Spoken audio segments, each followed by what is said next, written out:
Hi, I'm Lyndon Wood, and for those who know me, I've spent thousands of hours in the last almost 12 months, um, researching, understanding COVID-19, understanding the Great Reset and the Fourth Industrial Revolution, the gold market, the equity market, the financial reset, the infamous Agenda 21. And I've just looked at all of these scenarios, applied some logic and a degree of common sense as well. Now, I make these videos not to earn any money, not to gain any likes. It's always nice, I guess, but to share what I've become to understand. And I've got a teleprompter in front of me as well. So if I look up and start touching things, then it's just to get a lot of information out there. Now, I have gone through, can you see it there?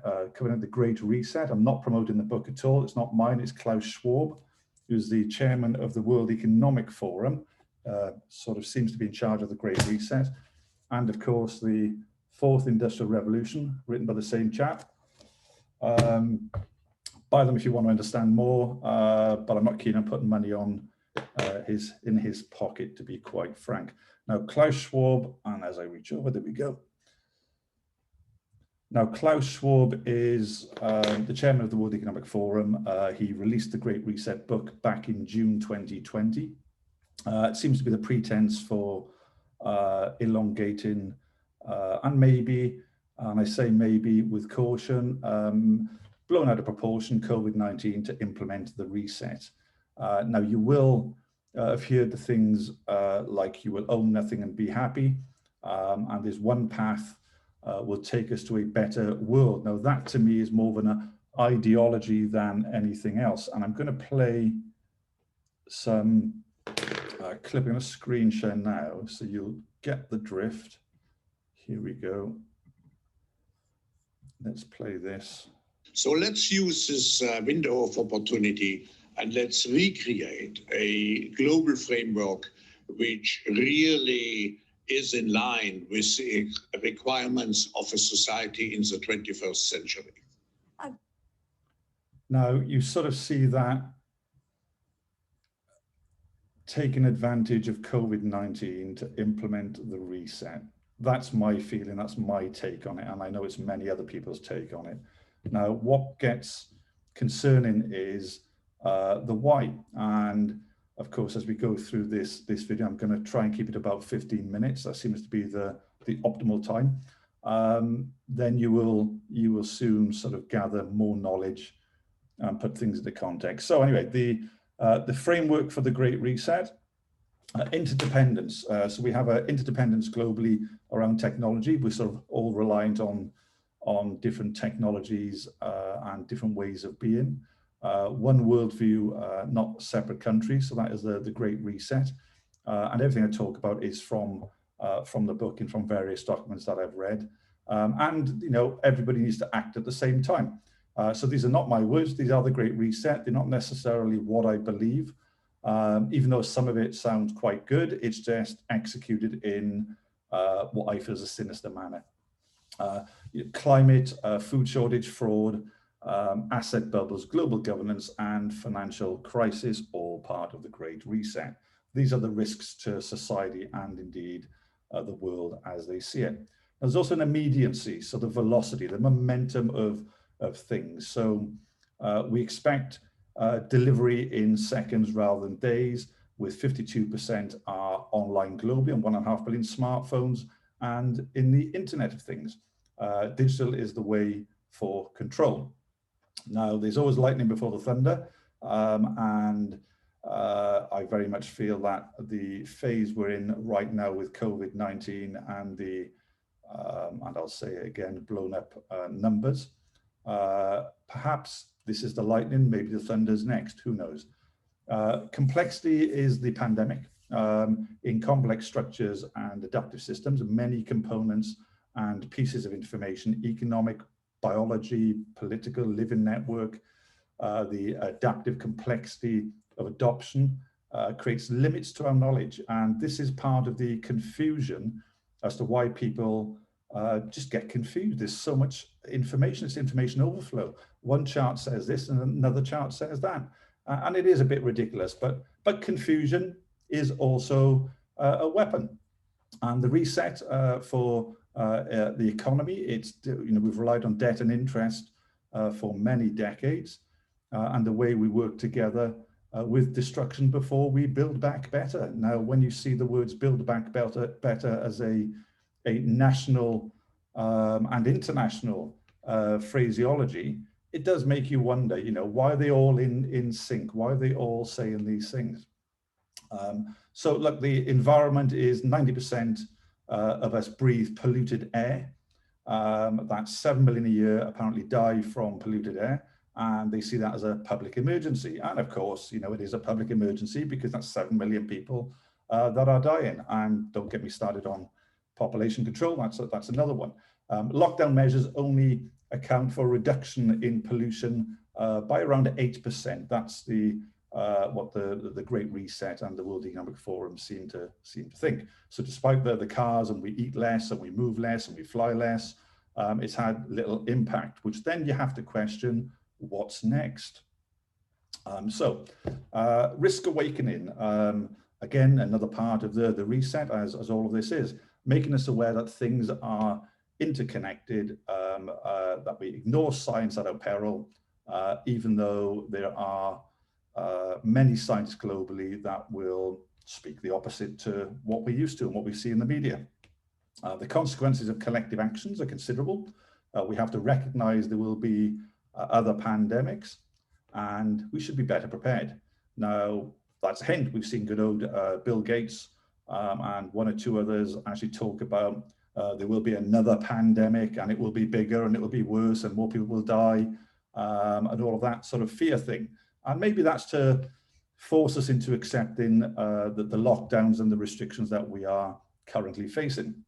Now, behavior and consumption has changed dramatically with working from home. We think greener, we're trying to think more healthy, what we need, what we don't need, behavior contagion really. And it's been encouraged for us to stay apart, don't hug our relatives, don't mix with our relatives, and so on. So our attitudes have changed, and it's really forced upon us.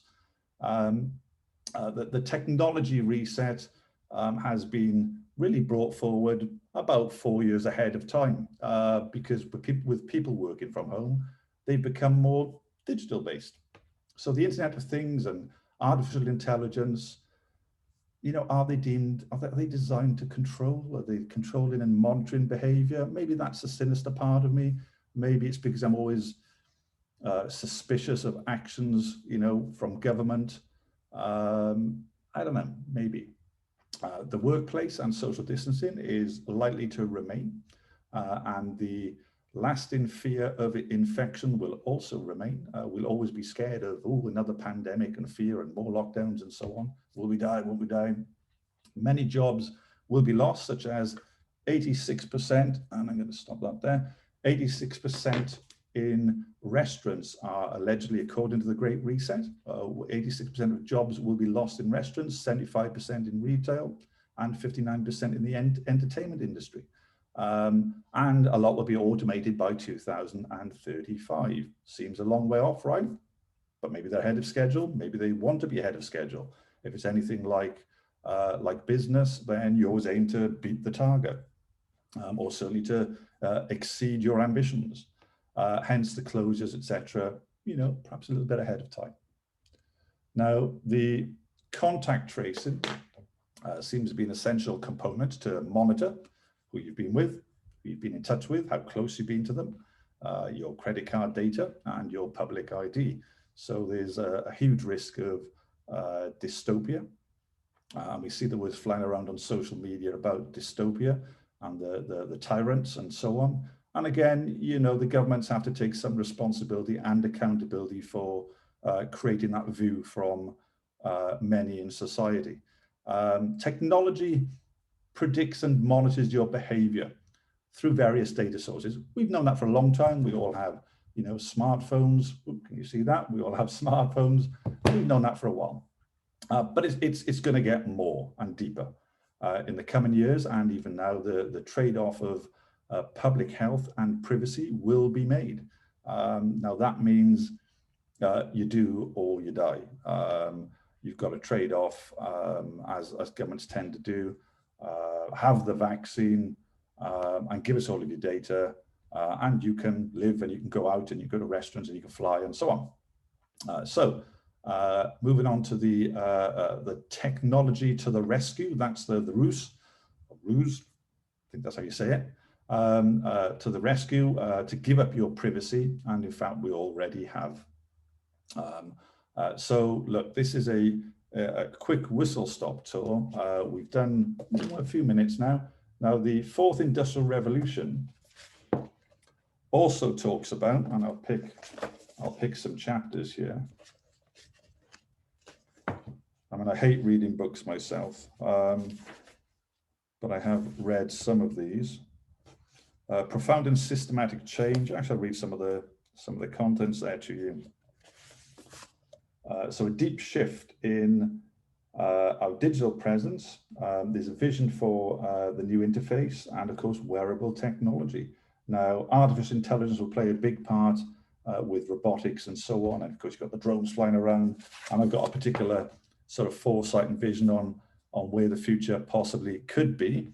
And with everything that has been going on through 2020 and in fact 2021, I have been able to predict on Twitter since practically week one, actually, what is happening next. Now, that's not because I'm the big I am, and I'm certainly, you know, we all have some ego, but I'm not full of ego.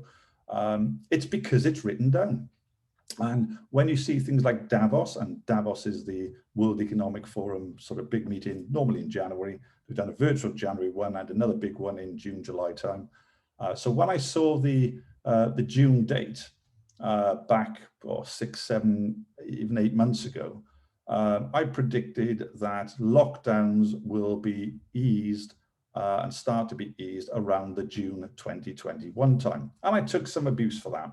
And, you know, social media is great for, you know, people giving you abuse and you taking it. Now you rise above it, block them. Debate is good, by the way. Debate is good, but anyone calls you names, just block them. You don't need them in your universe, simple as that.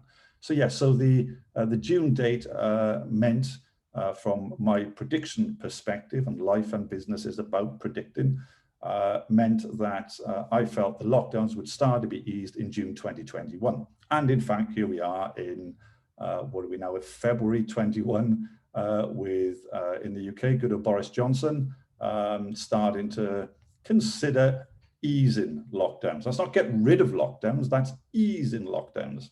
So let's see what happens, you know, start with schools on potentially March the 8th, and then perhaps extending to retail. Maybe you can hug your parents, maybe you can go visit your grandparents, who knows. It's shocking how we sit back and take these sort of rules, really. But look, the Great Reset, and that's strategically positioned, that needle sort of going into my arm. I'm not having it, by the way, that's fake. And I just urge you to make some comments.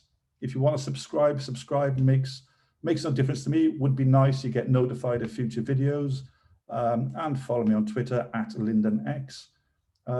Eat your heart out and stay safe, stay well, go out, hug your parents.